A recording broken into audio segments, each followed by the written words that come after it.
Vamos subir aqui a câmera. Agentes públicos. Agentes públicos é importante a gente saber por dois motivos. Primeiro, porque existem questões na prova que são sobre os agentes públicos mesmo, questões pontuais.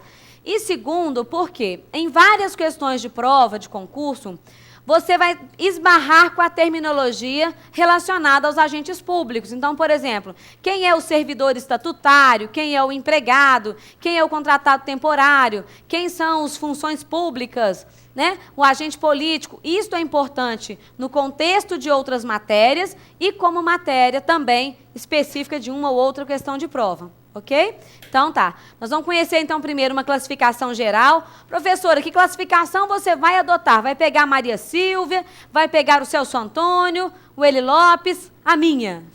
Eu vou pegar a minha classificação de agentes públicos, que vai facilitar demais a vida de vocês. Depois, vocês vão começar a conhecer as variantes. Olha, a Maria Silvia acrescenta tal palavra, o Celso Antônio de um outro jeito. E, de qualquer modo, assim que eu terminar uma explicação básica, eu vou colocar para vocês já de uma vez algumas picuinhas de prova da ESAF, que são especificamente o que o Eli Lopes fala sobre os agentes políticos e o que a Maria Silvia fala sobre os agentes administrativos, ok? Então, vamos lá. Se eu dividir o quadro aqui em 3 pedaços. Beleza. É um esqueminha pequeno, nos agentes públicos, nós vamos colocar aqui 5 itens. Então, os agentes públicos, que genericamente é o nome que designa qualquer pessoa que tem um vínculo pessoal com a administração, vamos dividir em 5 itens. Primeiro deles, os agentes políticos. Vamos colocar aí, então. Vou pôr abreviado, agentes políticos. Não precisa ficar preocupado quem está vendo a aula daí do fundo, tá? Vou sempre traduzindo tudo que eu digo, repito mais de uma vez. Então, dentro dos agentes públicos, o primeiro grupo é o dos agentes políticos. Quem vão ser chamados de agentes políticos por nós? Primeiro, os chamados membros de poder. Então, membros de poder. Os detentores de mandato eletivo.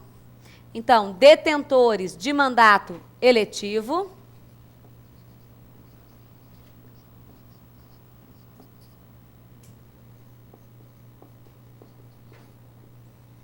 E ainda os ministros de Estado e os secretários estaduais e municipais. Ministros de Estado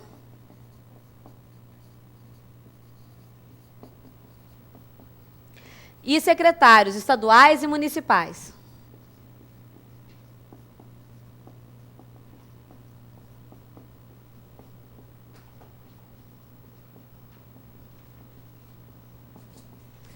Ok, vou aproveitar aqui esse pedaço do quadro para a gente colocar também o nosso item 2, mas antes, repetindo o item 1.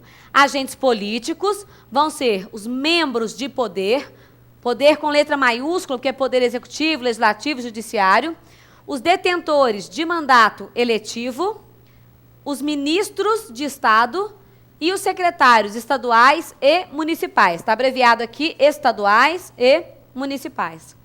Além desse grupo 1, já coloquem para mim aí como grupo 2,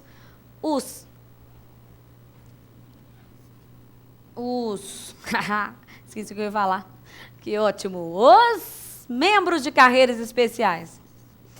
Membros de carreiras especiais.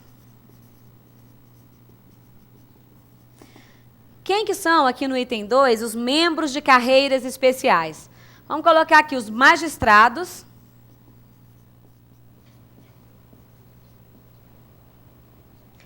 e os membros dos órgãos independentes, como Ministério Público, Defensoria Pública, membros do Ministério Público, Defensoria Pública, Tribunal de Contas. Olha as abreviações aí, ó. MP, Ministério Público, DP, Defensoria Pública, TC, Tribunal de Contas. Se a gente quiser colocar mais, pode colocar aqui, ó. AGU, Advocacia Geral da União, pode pôr um baita de um etc. aqui na frente. Item 2, membros de carreiras especiais. Magistrados, membros do MP, Ministério Público, DP, Defensoria Pública, TC, Tribunal de Contas, e a AGU, ou a AGE, Advocacia Geral dos Estados, da União, também podem entrar aqui. Ok? Vamos dar uma parada para explicar esses dois, daqui a pouco a gente vai para os outros itens. Primeiro, quando... Vou entrar na frente do escrito, depois a gente vai lendo mais aí, eu vou ficar aqui no canto. Aí. Quando a classificação, tá, da nossa doutrina majoritária pega os agentes públicos e separa primeiro, faz um destacamento para esse grupo de agentes políticos, é basicamente com o seguinte objetivo: distingui-los dos agentes que, na verdade, estão na atividade de execução. Quem está na atividade como agente político está na atividade de comando da administração pública. Na verdade, são aqueles que vão exercer uma atividade governamental. Por isso, a gente vai colocar aqui, nesse grupo, os membros de poder. Membros sempre vai significar para a gente aqui os representantes de cada um dos poderes. Então, a gente vai ter representantes do poder executivo, legislativo e judiciário em cada esfera de governo. Só para a gente dar uma relembrada aqui, né? Poder executivo no município, prefeito; no estado, governador; na União, presidente da República. Pegou o legislativo, vereador, deputado estadual, deputado federal, senador. E o judiciário, quem que é no município? Não tem, né? Ótimo. No estado, entra o desembargador do Tribunal de Justiça, e no federal, os ministros do Supremo Tribunal Federal e dos demais tribunais superiores, como o STJ, o TSE, ok? Então, estas pessoas que nós citamos aqui agora, esses cargos, representam os poderes em cada esfera de governo. Além desses, também vai ser chamado de agente político os detentores de mandato eletivo. Então, você vai pensar assim: professor, o prefeito ele é um detentor de mandato eletivo. Ótimo. Ele vai ser duplamente classificado, como a gente tem certeza agora que ele é um agente político. Mas, às vezes, a gente vai encontrar alguém que só está como detentor de mandato eletivo, por exemplo, o vice-prefeito, e ele ainda não é um representante de poder, ou, em outras vezes, vamos encontrar alguém que é representante de poder, como ministro do Supremo Tribunal Federal, mas que não é detentor de mandato eletivo. Então, na verdade, para nós, não importa se vai aparecer em uma classificação, em duas, ou ao mesmo tempo, o que importa é que ele esteja em uma e outra, ou que a gente possa chamá-lo aqui, então, de agente político. Por extensão a esse conceito de governo e de comando, também vai fazer parte deste grupo os que vão auxiliar o chefe do executivo em cada esfera de governo. Então, quem vai auxiliar lá o presidente da República na hora de tomar as suas decisões governamentais? Os ministros de Estado, né? Quem vai auxiliar o governador do Estado, os secretários estaduais, e no município, o secretário municipal. Todos esses são chamados de agentes políticos. Os agentes políticos são remunerados de uma forma peculiar em relação a nós, agentes administrativos. Esse pessoal aqui é remunerado por subsídio. Vamos colocar aqui do lado esse nome? Depois eu vou ter que apagar aqui, ó, mas os agentes políticos são remunerados por subsídio. Subsídio é uma palavra que se pronuncia com som de S, igual absoluto, absurdo. A gente não deve falar subsídio, nem absurdo. Então, vocês vão escutar, né? Em televisão, a gente está sempre escutando alguém. O subsídio foi aumentado. Subsídio. Beleza. O que é o subsídio? O subsídio é uma parcela única, fixada em lei, na forma do artigo 39, parágrafo 4º, da Constituição da República. Toda vez que a gente colocar aqui alguma remissão de artigo da Constituição, convém fazer a leitura, ok? Desses artigos. Depois a gente vai ter a oportunidade de trabalhar cada um, mas por enquanto é bom vocês saberem já por aqui. O que é, então, essa ideia de parcela única? É algo diferente do que é, por exemplo, o pagamento de vocês como auditores. Vocês, como auditores, não vão receber uma parcela única. Vocês vão receber o vencimento básico, que corresponde a uma parcela única, a uma parcela, né? Mas poderão ter somados a esse vencimento básico outros valores. Vamos fazer um exemplo aqui? Olha aqui o pagamento de vocês. Vencimento básico. Em torno de 10 mil, não é isso? 10 mil reais, ótimo. Aí a gente pode somar aqui uma gratificação. Que tal somar aqui uma gratificação? Hoje eu estou boazinha, de 100%. Uma gratificação de 100%. Então, mais 10 mil. Agora, um adicional de desempenho. Chega, né? De 10 trem tão alto. Mais 10%. Mais 1.000. Então, somando vocês ganham uma remuneração de R$21.000. Ficou bom? A minha remuneração... Eu acho que as minhas contas de matemática estão melhor do que a da Valéria. Ó. Vocês estão subtraindo, é que eu estou somando. Remuneração de vocês vai ser igual ao vencimento básico, mais vantagens, gratificação, adicional, prêmio, verbas de representação, se for o caso, qualquer outra parcela remuneratória. E o subsídio que eu vinha falando aqui atrás, que é uma... Vamos voltar aqui, ó.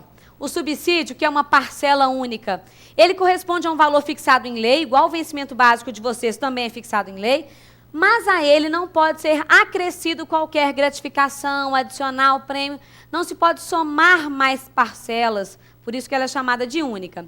Aí alguém já me olha meio desconfiado e fala assim, professora, você está enganado? O que mais tem é penduricalho na folha de um agente político.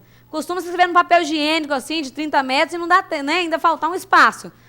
Olha, vejam bem, quando vocês pensarem, a partir de hoje, num agente político, eu quero que vocês tenham muita pureza no coração para raciocinar como eu vou raciocinar aqui agora, tá? Primeiro, imagina você, já como auditor fiscal, trabalhando lá para a Receita, e de repente pedem para você fazer uma viagem a trabalho, ok? Você vai participar de um congresso internacional, ou não, você trabalha aqui em Belo Horizonte, vai participar de um congresso em Brasília, e aí dizem assim, olha, você vai pagar o avião, a hospedagem, pega lá a notinha de tudo, porque quando você voltar, você será indenizado, ok? Então tá. Nesse mês aqui, ó, comigo tem isso, câmera não consegue nem cochilar, que tem que ficar me seguindo. Nesse mês, você ganhou 21 mil. Digamos que você tenha gastado R$2.000 aqui com essa viagem a trabalho, e chega com as notinhas, ok? No mês que vem, você vai receber 21 mais 2. Esses mais 2 que você ganhou no mês seguinte, estão acrescendo alguma coisa para você? São uma vantagem? Algum tipo de vantagem? Na verdade, é uma mera devolução de um gasto que você teve.